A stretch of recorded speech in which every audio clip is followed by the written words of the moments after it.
আসসালামু আলাইকুম ওয়া রাহমাতুল্লাহি ওয়া বারাকাতুহু। আলহামদুলিল্লাহি রাব্বিল আলামিন ওয়াল আকিবাতু লিল মুত্তাকিন ওয়াসসালাতু ওয়াসসালামু আলা রাসূলিহিল আমিন, আম্মা বা'দ।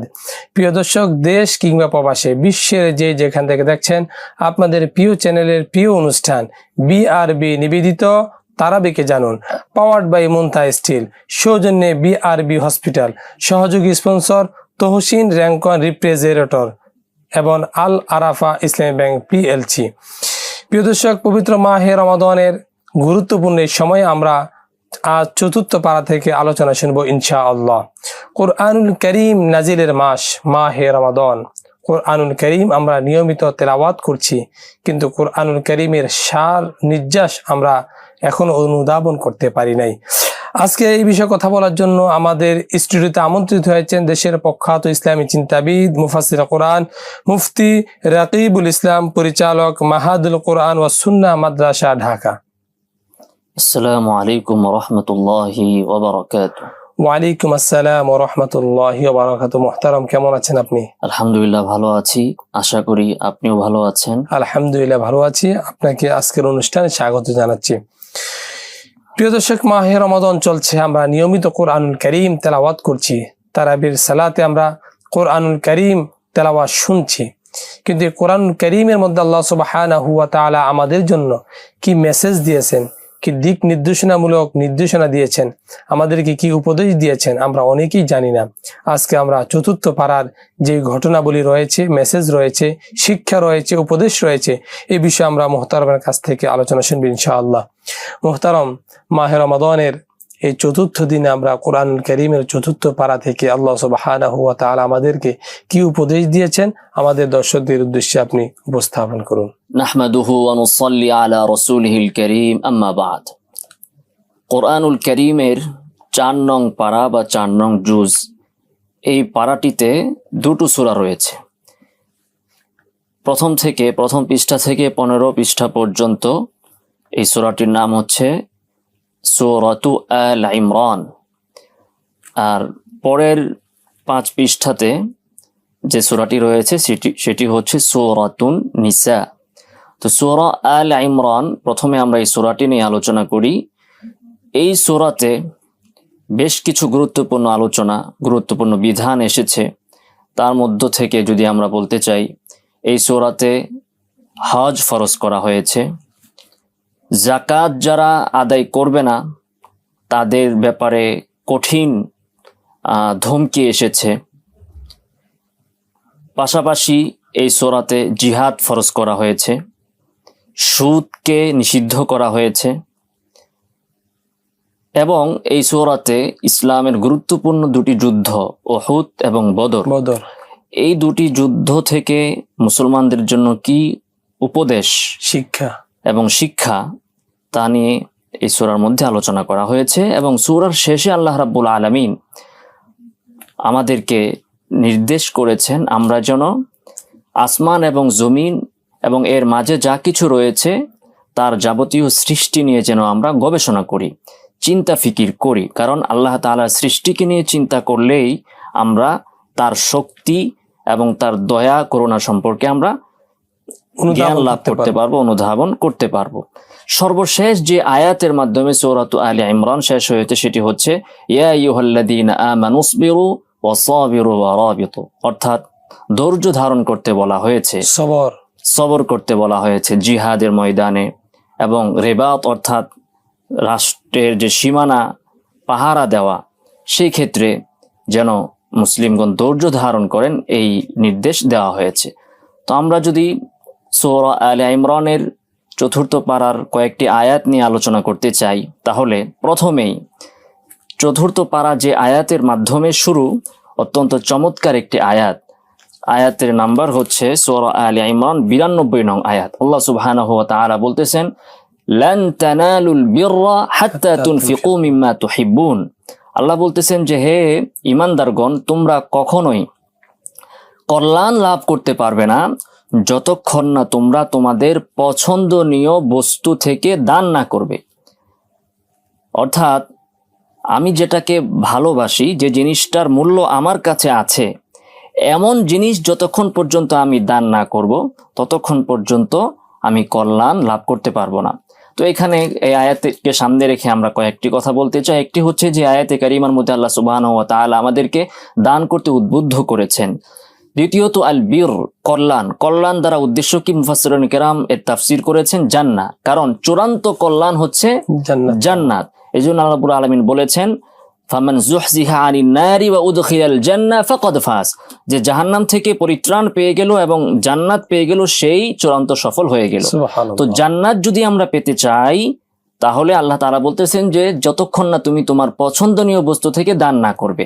আমাদের একটা স্বভাব আছে যে আমরা যে জিনিস আমার আর কাজে লাগছে না, যে কাপড়টা আমার পরার অযোগ্য হয়ে গিয়েছে, পুরাতন হয়ে গিয়েছে, আমি সেটা দান করে দিই। হ্যাঁ, সেটা দান করাটাও সওয়াব, যে আমার একটা কাপড় পুরাতন হয়ে গিয়েছে, এটাকে ফেলে না রেখে আমি আরেকজনের কল্যাণে, যার এটা ব্যবহারে কাজে আসবে তাকে দিলাম, এটাও ঠিক আছে।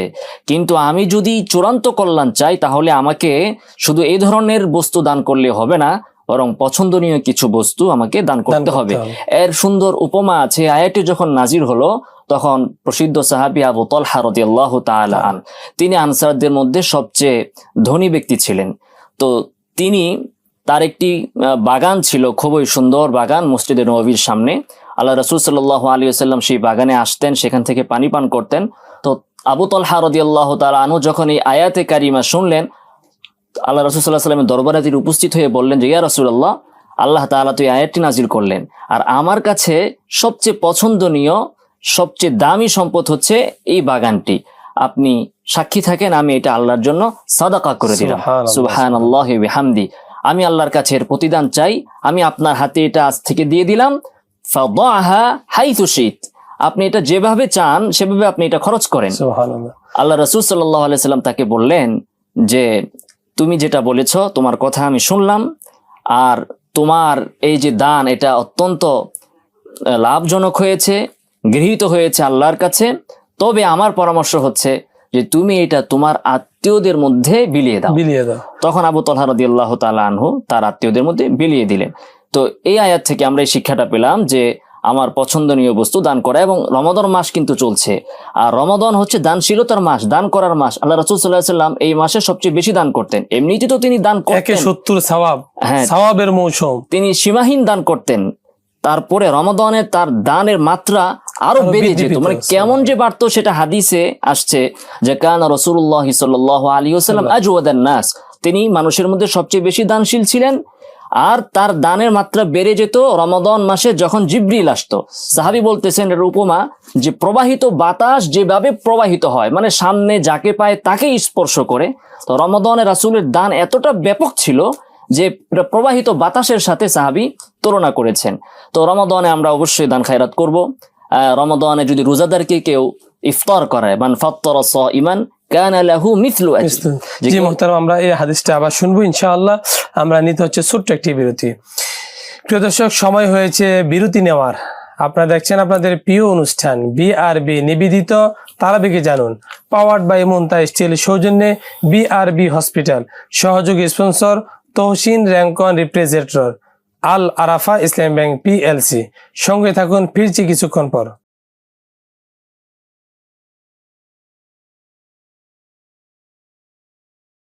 আসসালামু আলাইকুম ওয়া রাহমাতুল্লাহি ওয়া বারাকাতুহু। প্রিয় দর্শক, এতক্ষণ পর্যন্ত সঙ্গে থাকার জন্য ধন্যবাদ। আপনারা দেখছেন আপনাদের প্রিয় অনুষ্ঠান বিআরবি নিবেদিত তারাবিকে জানুন, পাওয়ার্ড বাই মুনতাহা স্টিল, সৌজন্যে বিআরবি হসপিটাল, সহযোগী স্পন্সর তহসিন র্যাঙ্কন রিপ্রেজেন্টেটর এবং আল আরাফা ইসলাম ব্যাংক পিএলসি। প্রিয় দর্শক, আমরা শুনছিলাম মুহতারামের কাছ থেকে একটি হাদিস। জি মুহতারাম, বাকি আল্লাহ রাসূল সাল্লাল্লাহু আলাইহি ওয়াসাল্লাম হাদিসে বলেছেন যে মান ফাত্তারা সাইমান কানা লাহু মিথলু আজরি, যে ব্যক্তি কোনো রোজাদারকে ইফতার করাবে তো ওই রোজাদারের সমপরিমাণ সওয়াব ইফতার যে করালো সেও পাবে, রোজাদারের সওয়াব থেকে কোনো কমতি হবে না। তো এই জন্য রমাদানে আমরা বেশি বেশি দান করি। এরপরে সূরাতু আলে ইমরানের আরেকটি আয়াত নম্বর হচ্ছে 96 এবং 97। এই দুটি আয়াত আল্লাহ রাব্বুল আলামিন বলেন ইন্না আউওয়ালা বাইতি উদিআ লিন-নাস, যে মানুষের জন্য সর্বপ্রথম নির্মিত যে ঘর সেটি হচ্ছে বাইতুল্লাহ। ইন্না আউওয়ালা বাইতিন উদিআ লিন-নাসি লাল্লাযী বিবাক্কাতা, মুবারক। যেটা নাকি মক্কায় অবস্থিত। তো এই ঘরের বৈশিষ্ট্য আল্লাহ বলতেছেন মুবারাকান ওয়া হুদান লিল আলামিন, এই ঘরটি বরকতময় এবং বিশ্ববাসীর জন্য এটা হেদায়েত। হেদায়েত। এরপর আল্লাহ তাআলা বলতেছেন ফীহি আয়াতুন বাইয়িনাতুন মাকাম ইব্রাহিম, এতে রয়েছে অনেক নিদর্শনাবলী। মুফাসসিরুন কিরাম বলেন নিদর্শনাবলীর মধ্যে একটি যেটি আল্লাহ উল্লেখ করে দিলেন মাকাম ইব্রাহিম, এটি একটি নিদর্শন যেখানে ইব্রাহিম আলাইহিস সালাতু ওয়াস সালাম ইবাদত করতেন, নামাজ পড়তেন। ওই স্থানটা এখনো সংরক্ষিত আছে মাকাম ইব্রাহিম, এবং তার পায়ের ছাপটাও এখনো রয়ে গিয়েছে এবং এর উপর পাখি উঠতে পারে না। তো এই হচ্ছে মাকাম ইব্রাহিম একটি নিদর্শন। এরপর আল্লাহ তাআলা বলেন ওয়ালিল্লাহি আলান নাসি হিজ্জুল বাইতি মান ইসতাতা ইলাইহি সাবিলা, এই আয়াতের মাধ্যমে হজকে ফরজ করা হয়েছে। হজ কার উপর ফরজ? অন্যতম বিধান, অন্যতম রুকন হজ কার উপর ফরজ? আয়াতে বলে দেওয়া হচ্ছে মান ইসতাতা ইলাইহি সাবিলা, যে নাকি ওই পর্যন্ত যাওয়ার সামর্থ্য রাখে, পথের সামর্থ্য রাখে। আল্লাহ রাসূল সাল্লাল্লাহু আলাইহি ওয়াসাল্লাম এর ব্যাখ্যায় বলেছেন আযাদ ওয়ার রাহিলা, অর্থাৎ যার কাছে ওই পর্যন্ত যাওয়ার পাথেও আছে এবং রাহিলা অর্থাৎ বাহন আছে, সাওয়ারি আছে।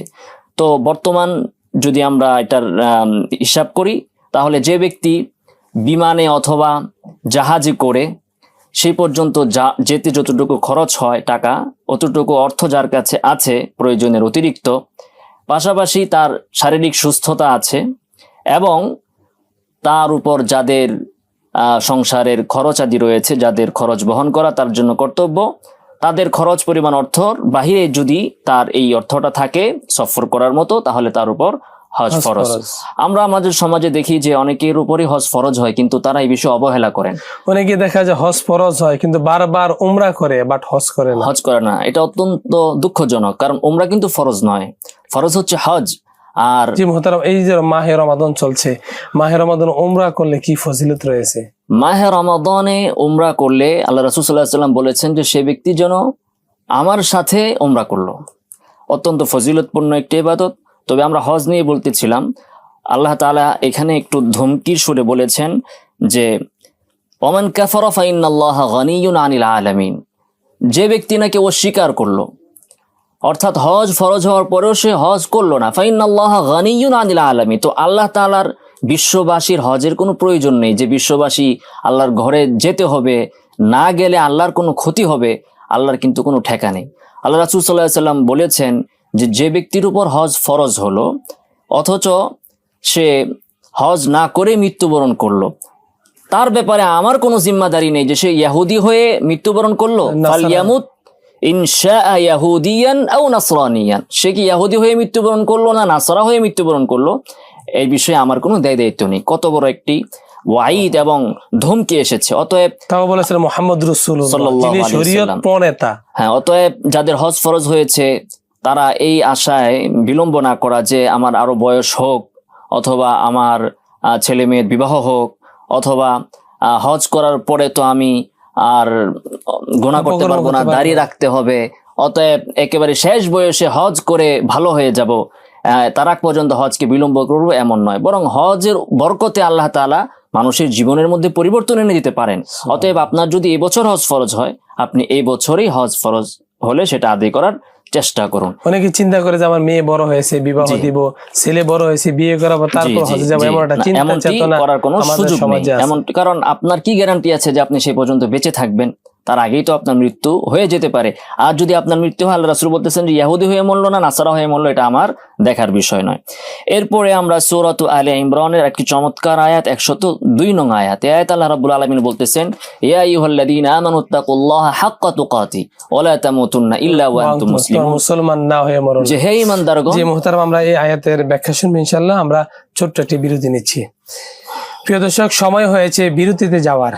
আপনারা দেখছেন বিআরবি নিবেদিত তারাবিকে জানুন, পাওয়ার্ড বাই মুনতাহা স্টিল, সৌজন্যে বিআরবি হসপিটাল, সহযোগী স্পন্সর তহসিন র্যাঙ্কন রিপ্রেজেন্টেটর এবং আল আরাফা ইসলামী ব্যাংক পিএলসি।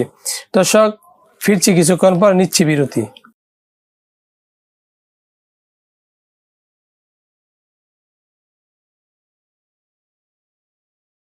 প্রিয় দর্শক, সঙ্গে থাকার জন্য ধন্যবাদ। আপনারা দেখছেন বিআরবি নিবেদিত তারাবিকে জানুন, পাওয়ার্ড বাই মুনতা স্টিল, সৌজন্যে বিআরবি হসপিটাল, সহযোগী স্পন্সর তহসিন র্যাঙ্কন রিফ্রিজারেটর এবং আল আরাফা ইসলামী ব্যাংক পিএলসি। প্রিয় দর্শক, আমরা শুনছিলাম মুহতারামের কাছ থেকে গুরুত্বপূর্ণ একটি আয়াত। ওই আয়াতের ব্যাখ্যা যদি আমাদের মাঝে উপস্থাপন করেন। আল্লাহ সুবহানাহু ওয়া তাআলা সূরা আলে ইমরানের 102 নং আয়াতে বলেন, ইয়া আইয়ুহাল্লাযীনা আমানুত্তাকুল্লাহ হাক্কা তুকাতি ওয়া লা তামুতুন্না ইল্লা ওয়া আনতুম মুসলিমুন। হে ঈমানদারগণ, তোমরা আল্লাহকে হাক্কা তুকাতিহি, ভয় করার মতো ভয় করো, পরিপূর্ণ রূপে, পূর্ণাঙ্গ রূপে ভয় করো, হক আদায় করে ভয় করো। আল্লাহকে যেরূপ ভয় করা প্রয়োজন ওইভাবে ভয় করো এবং সেই দাবি অনুযায়ী তোমরা জীবন যাপন করো। এই আয়াত যখন নাজির হলো, এটা সাহাবায়ে কেরামের কাছে কঠিন মনে হলো যে পূর্ণাঙ্গ ভয় করা, সব ধরনের গুনাহ ভুল থেকে বেঁচে নিজে জীবন যাপন করা, এটা তো মানুষের পক্ষে অনেক কষ্টসাধ্য বিষয়। তো সাহাবায়ে কেরাম আল্লাহ রাসূল সাল্লাল্লাহু আলাইহি ওয়াসাল্লামের কাছে আরজ করলেন, ইয়া রাসূলুল্লাহ, এটা আমরা কিভাবে করব? এটা তো আমাদের দ্বারা সম্ভব হবে না, কারণ চলতে ফিরতে আমাদের ত্রুটি বিচ্যুতি হয়ে যায়। আল্লাহর সব আদেশগুলো পূর্ণাঙ্গ রূপে পালন করা, যেমন ধরুন রমাদানের রোজা রাখা, রোজা অবস্থায় কোনো গীবত করা যাবে না, কোনো পরনিন্দা করা যাবে না, ঝগড়া করা যাবে না, অশ্লীল কথা বলা যাবে না।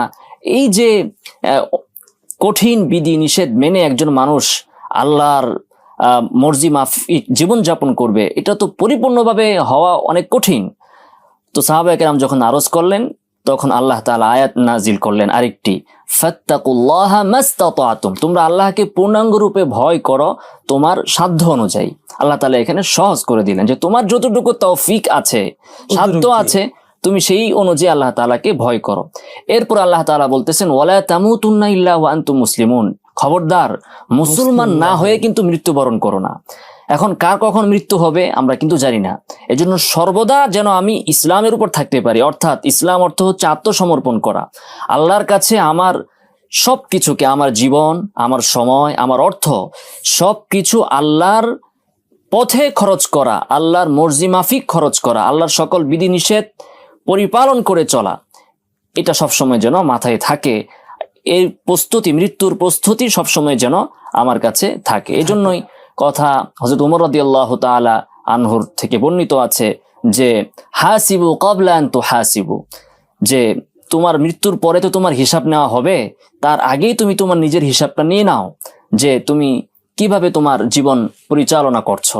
অন্তত প্রতিদিন রাতে একবার মুরাকাবা করো, মুহাসাবা করো যে আজকে সারাদিন আমার দ্বারা কোনো গুনাহ হলো কিনা, কোনো ফরজ ছুটে গেল কিনা, নামাজগুলো আমার ঠিক মতো পড়া হলো কিনা, আত্মসমালোচনা, নিজের আত্মউপলব্ধি করা, হ্যাঁ, নিজ কোরআন তিলাওয়াত গুলো আমি করলাম কিনা, কিছু আজকার দোয়া এগুলো আমি পড়লাম কিনা, কোরআনের অর্থ বুঝলাম কিনা, গত দিনের চেয়ে আজকের দিনটা আমার ভালো গেল নাকি খারাপ গেল, এই মুহাসাবাটা করা।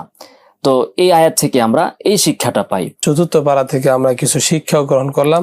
আল্লাহ সুবহানাহু ওয়া তাআলা আমাদেরকে যেন আমল করার তৌফিক দান করে।